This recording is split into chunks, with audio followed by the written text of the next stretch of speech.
యెషయా 43:19 నేను అరణ్యములో త్రోవ కలుగు చేయుచున్నాను, ఎడారిలో నదులు పారజేయుచున్నాను.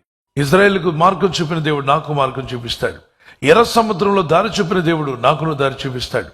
మూయబడిన ద్వారాలు తెరిచిన దేవుడు నాకును ద్వారం తెరుస్తాడు. ఎక్కడ ద్వారం లేదు అక్కడ నాకు ద్వారం తెరవగలడు.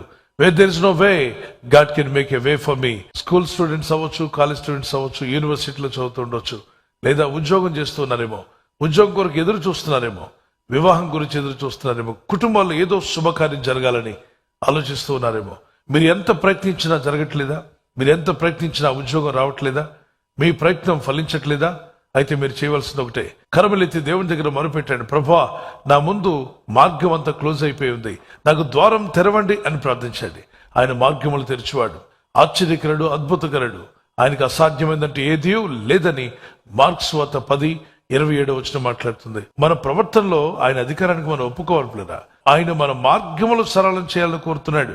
మీ త్రోవలు సరళమవుతాయి, మీకున్న అడ్డుగా ఉన్నవన్నీ తొలగిపోతాయి. ఎరుకో గోడలు పడిపోయాయి. ఎందుకని? దేవుని మాటకు లోబడ్డారు ఇజ్రాయెల్. వారిని ఎన్ని మార్లు తిరిగి రమ్మంటే అన్ని మార్లు తిరిగి వచ్చారు. దేని చుట్టూ? ఎరుకో గోడ చుట్టూ. ఎందుకు ప్రభు, ఎందుకు తిరగాలి, మేము ఆ పని చేయలేము అని వారు ఏమాత్రము దేవుని మాటకు అవిధేయులు కాకుండా దేవుని మాటకు విధేయులయ్యారు. ప్రభు అంటాడు, 7 దినాలు రోజుకు ఒక మారు తిరిగి రండి ఎరుకో గోడ చుట్టూ. తర్వాత 7వ రోజున 7 మార్లు తిరగండి. ఇలా తిరిగినప్పుడు ఏం జరుగుతుంది? మీరు గట్టిగా ఆఖరి రోజున కేకలు వేయండి, స్తుతించండి, అతను దేవునికి మహిమపరచండి. ఆ కేకలు వేసి దేవుని స్తుతిస్తుండగా మీ మార్గం సరళమవుతున్నాడు. స్తుతిస్తే ఏమొస్తుంది? దేవుని కనపరిస్తే ఏం కలుగుతుంది అంటున్నామా? మనం స్తుతిస్తున్నప్పుడు మార్గం సరళమవుతుందని రాయబడింది. స్తుతించడం ద్వారా దేవుడు ఎరుకో గోడల పైన ఇజ్రాయేలులకు జయం అనుగ్రహించాడు. మీ జీవితం ముందుకు వెళ్ళకూడదని, మీరు అభివృద్ధి పొందకూడదని ఎవరైనా మీకు విరోధంగా ఏదైనా అడ్డుబండ్లు పెట్టారేమో, ఏదైనా ఆటంకాలు కలుగు చేశారేమో, వాటిని ప్రభు పడగొట్టి మిమ్మల్ని ముందుకు తీసుకుని వెళ్ళునుగాక. అది ఎప్పుడు జరుగుతుంది? స్తుతించినప్పుడు. ఎక్కడుంది వాక్యంలో? 50వ కీర్తన 23వ స్తుతియాగం అర్పించువాడు నన్ను మహిమపరచున్నాడు, నేను వానికి దేవుని రక్షణ కనుపరచినట్లు వాడు మార్గమును సిద్ధపరచుకొనెను.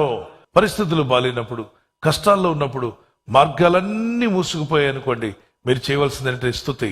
అన్ని మార్గాలు క్లోజ్ అయిపోతాయి, స్తోత్రాలు చెప్పండి, దేవుని మహిమపరచండి. స్తుతిస్తున్నప్పుడు దేవుని దూతలను దేవుడు పంపిస్తాడు.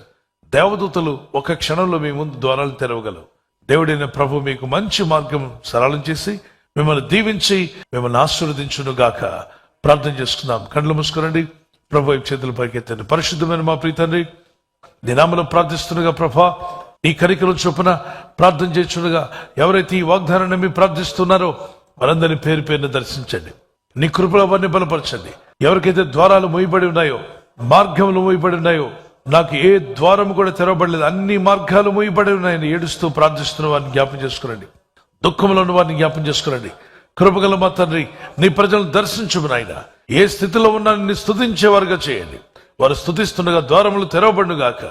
నీ నామములో ప్రార్థిస్తున్న ప్రతి ఒక్కరు నిరీక్షణ కలిగి, నా దేవుడు తప్పక నాకు ద్వారం తెరుస్తాడు, నా జీవితం ఆశీర్వదించబడుతుంది, ఈ చిక్కుల్లోనే మేము బయటపడగలమన్న ఆలోచన వారికి దయచేసి మహింపదమని, ఈ రాత్రి నెమ్మదితో పండుకొని సురక్షితంగా కాపాడబడినట్లుగా నీ అగ్ని కంచి వేసి మమ్మల్ని కాపాడండి. మీ చిత్తములో కొనసాగే కృప అందరికీ దయచేయమని యేసుక్రీస్తు ప్రశస్త నామములో వీరందరికీ చక్కని నిద్ర దయచేసి తెల్లవారు లేచి కృపను మాకిమ్మని క్రీస్తు నామములో అడిగి వేడుకుంటున్నామా పరలోక తండ్రి, ఆమేన్, ఆమేన్. ఈ వాగ్దానాన్ని మీతోనే ఉంచుకోకుండా లైక్ చేయండి, షేర్ చేయండి. అనేకులు ఈ యొక్క ఛానల్ సబ్స్క్రైబ్ చేసుకోమని తెలియపరచండి. సబ్స్క్రైబ్ చేయని వారు కూడా సబ్స్క్రైబ్ చేయండి. Good night. God bless you.